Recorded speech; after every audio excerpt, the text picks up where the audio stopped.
Hi mga kabudo, so nga sinak video is mayo turay kita it. Suya nga ni asino ka naisipan lang ako asawang nag-request si Charkin ng suya. Tapos kaling ruha, nag-aaway pa kasi hindi pa nito ni Jomer si Alas. Tapos ling maisot, gusto gapong magnonot. Ay ilam.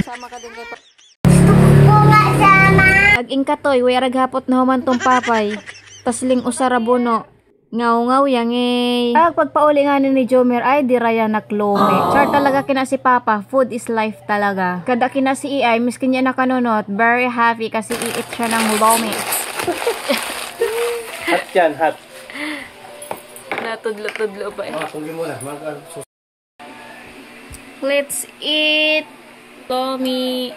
Pagkatapos nga ni nato maglomi ay naggihoy kita. Ito na anay nato kaliong request ni Papa. Ato ana intusok-tusok liong mga manok. Basta para at akin na mayuto na kra. Pagkatapos nagbutang kita dalit luya, soy sauce, oyster sauce. Mix-mixi kina nato pagkatapos. Ay entang payakin ako at paminta ag asin. Hi budos. After natong i-mix-mix, naghanra kita it kaliong flour. Syempre ibuksan anay nato ling gasol bago kita magbutang it kawa ag mantika. After nato magpainit it mantika ay nag-start kita magyuto. Ing sausaw yang nato kinang manok kina sa harina.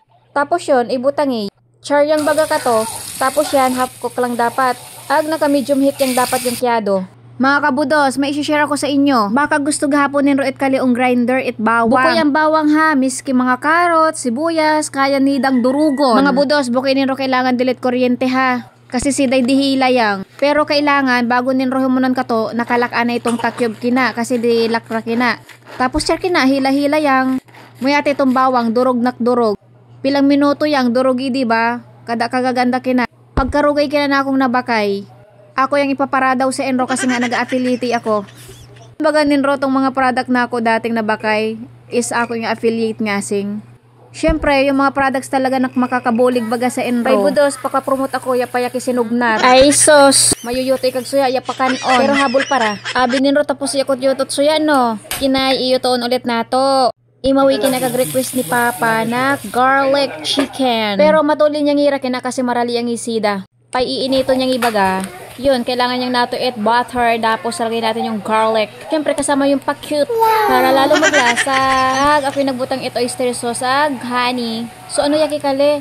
Garlic honey chicken. Basta imawi ka to. Thank you Lord. May masarap na naman po kaming ulam for today. Ay ang baga ninro, ay buko payakin no. Kaling ako talaga asawa yang gador gititipid sa ulam. Pero pag kaming tatlo yung dili ni alasag ni ay, ano ko, puro Bear Brand. Charot. Tapos nga ni kita it yuto, sobrang pilay baga. Sobrang tungka talaga kag oras na kina. Pero ayun, worth it naman at sulit kasi napapagsilbihan natin yung asawa natin at yung mga anak natin. Pero ayun na nga, nagunay akot kaon kasi abantong kai talaga kasi si Papa is nag-iinom at Red Horse. Hindi na ako sida kayang huyaton kada nagunay ako. And yun, sabi ni Papa, masarap ulit ang luto ko. So ayun lang for today's video. Woo!